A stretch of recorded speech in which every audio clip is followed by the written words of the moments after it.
here is the tube. So you can see why it would deflate rather quickly. Yo, what's up? Duff here. You are looking at my Master V4 that I crashed out on the Mockley Road last Saturday. I am going to be trying to, first of all, take it apart just to inspect the damage. And that includes taking the tire off to take a look at that tube. Some people, when they watch the video, they're like, hey, how do you know that the tube was bad? Let me just show you how I know. I did I think an Instagram post on this or something, but not on YouTube. So this is how I know that the tube is bad. When you can do that with a valve stem, it's a pretty, when you spin it 360, it's a pretty good indicator that the valve is bad. Or the valve stem tore off the tube. So let me, I'm gonna work, I have to take all the Clark pad stuff off. So let me work on that and then we will get down to the nitty gritty of this process. Before I start, I am gonna take a Sharpie and just kind of mark the outline of where I have the pads at because I did feel pretty good as they were. So let's mark that.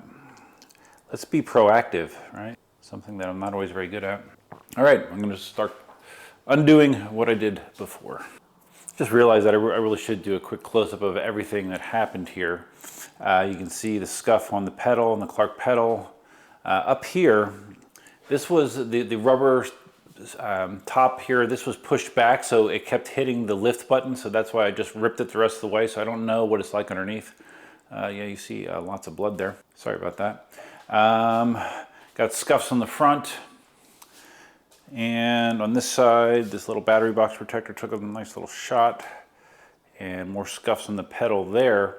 But really, as far as damage goes, I think that's pretty much it. Even though I do see like some burring on the rim, probably from when I went down and I had no air pressure and the wheel was almost on its side.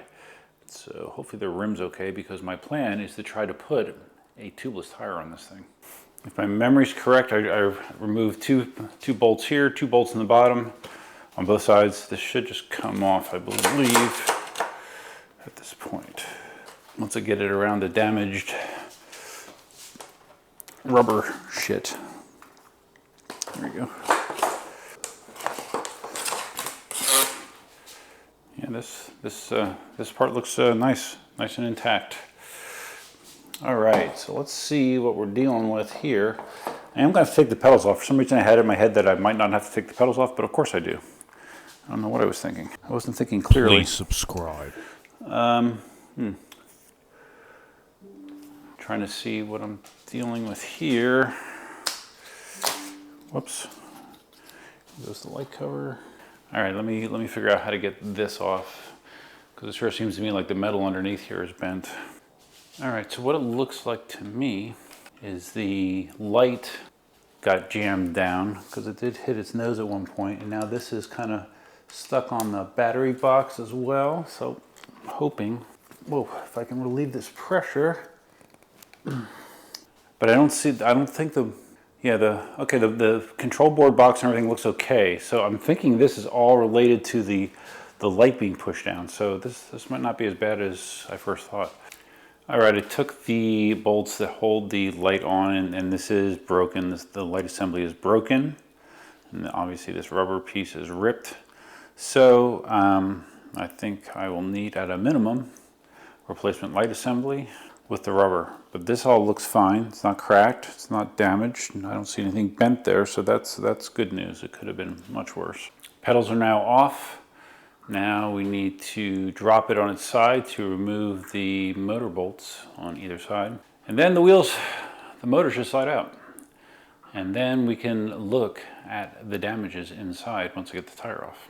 All right, I removed the 4 motor bolts on either side to make access easier. I also removed the 2 rear battery packs, not removed, but I disconnected. They're not removed, they're out of the way. Remove those battery packs. Now this should slide out. There we go, the stupid spacers in there too that I hate.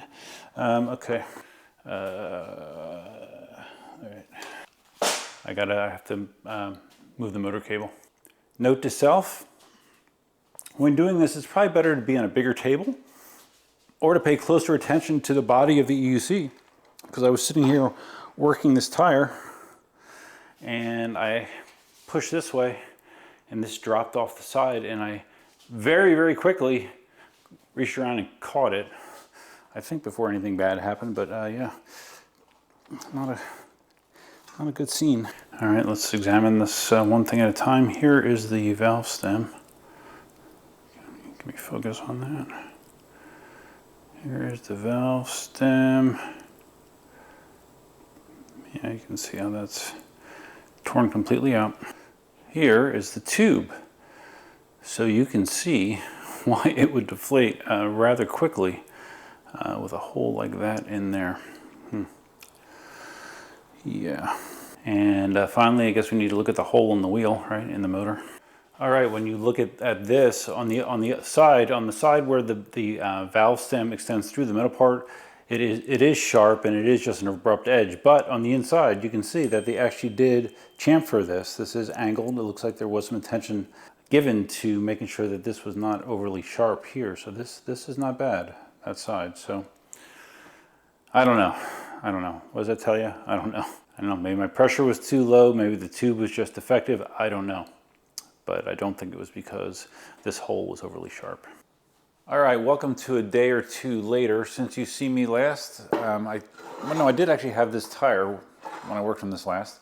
I did install the tubeless valve. I just put it in and tightened it down, and hopefully it is tight enough. I guess I won't know for sure until I put air in it. Now you will notice that this, I did check, this is a C38 motor. The information I got in the live stream was, as far as tubeless goes, the C40 motor is definitely tubeless compatible.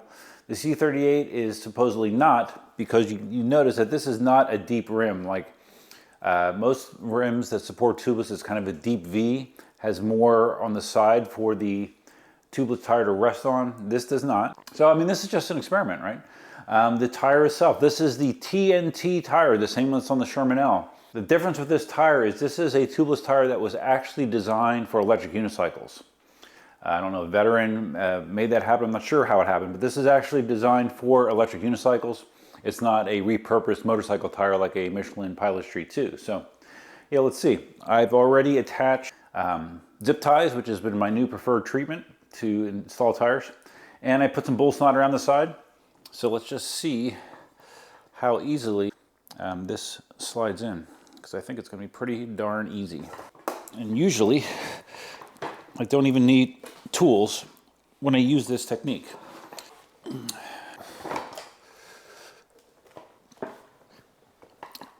I can just use body weight, lean on it, and it's on. Yeah, if you've never installed with zip ties before, you should. You should. So there we go, it's on. So now I'm going to cut the ties and see if I can get air in this thing. I'm wondering if I either would have to take it to a gas station, not a gas station, but to like a tire place again, or maybe just, I don't know, with the work I do, it might be to my advantage to have a high-speed inflator on premise. So I don't know, but let's see how this goes. I'm going to try to do this with my Ryobi portable inflator.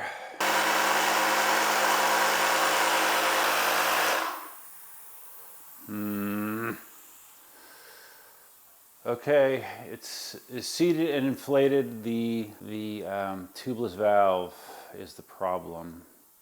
It's leaking there. So let me try to address that. So I popped the tire off so you get the valve off here, and I'm 99% sure that I'm missing the little rubber gasket that goes here. I'm scratching my head now wondering if it fell off when I installed it and didn't notice. I don't know, but without a gasket, it's not going to seal. I guess I'm going to look around a little bit more for it, and if not, I might just run to the auto store and see if I can find a gasket that would fit this, but that's not going to work. But, you know, I will try to come up with a creative solution. 2 hours later. I might have just not been talking the entire time, or might have been recording when I thought I was. Basically what I did was I went to AutoZone and got my hands on a miscellaneous O-ring kit, which had all kinds of different size O-rings. This is a kind of a pretty fat one that I put on there and tightened it down. It seems to have created an airtight seal based on what I'm seeing on my inflator, but it is not the original gasket that came with that, so it makes me a little nervous. But I'm going to see how well this holds and proceed based on that. I got a set of hex bits for my Ryobi impact driver. Makes life much easier. And I decided to make it easy myself. Usually when I do this, I don't bother to take this off, but with the impact driver, it's so freaking easy. Just do it, man. Makes it way easier to get to the motor bolts. So this pedal hanger bracket off. And with this, it makes it very easy. And these bits are magnetic. Another win. Got them on Amazon. If you're interested in them, let me know. I'll put a link up there. When I've taken this apart before, like I would be hesitant to take the battery boxes off. I wouldn't take the pedal bracket off. Just, I don't know. I'm not quite sure why. Because it's way easier to line stuff up when you do it, when you take that stuff off. So I'm trying to make life easier. And now that I'm using my impact driver, I can do it much quicker. Okay, I have it mostly back together. Tires on, batteries are reconnected, have the light half-ass connected. Let's make sure it still balances. Speaker is dead. If you haven't noticed, it makes no noise. All right, but it is balancing. All right, great. And I think I'd like to do a lift test just to spin it to make sure the tire looks true. There's just not great places to grab it right now. Let me put it on the floor and see what I can do. I think I can manage this without hurting myself. But this is the way that I like to verify that the tire is spinning true. Grab it by the Clark pad in the back, and I'm going to kind of grab it here in the front, and maybe here, I guess, in the front. And let's see what happens.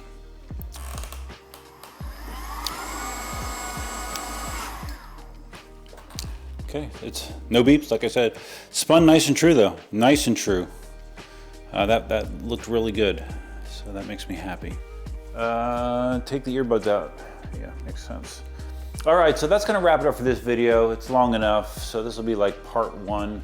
Part 2 will be me putting it all the way back together. I have the additional parts that I need coming from eWheels. Jason's been very helpful in this process. I have a new headlight and the top rubber assembly coming, so I need to get that replaced, and then I need to put the Clark system back on. And road test this thing, right? See how it is. So if you found this video interesting, please think about giving it a big thumbs up. If you made it to the end of the video, you're at this point, thank you very much. If you want to let me know that you made it this far, put #crash in the comments, and I'll know that you made it to the end. If this is the first time visiting the channel, please consider subscribing. And if you're going to subscribe, you hit the notify bell that's over there somewhere. Feel free to leave your comments, suggestions, ideas, and thoughts below. I don't know, it feels like I missed something there. Big thanks to my channel members, of course. Channel members are listed right over here. Last time I knew, I have 23 of those. And I think it's gonna wrap it up. Saturday night. I was gonna edit it tonight. I'm losing my motivation to do that at this point because it'll take a while, so I'll probably edit it tomorrow. But that's all I have for now. Until next time, Duffman out.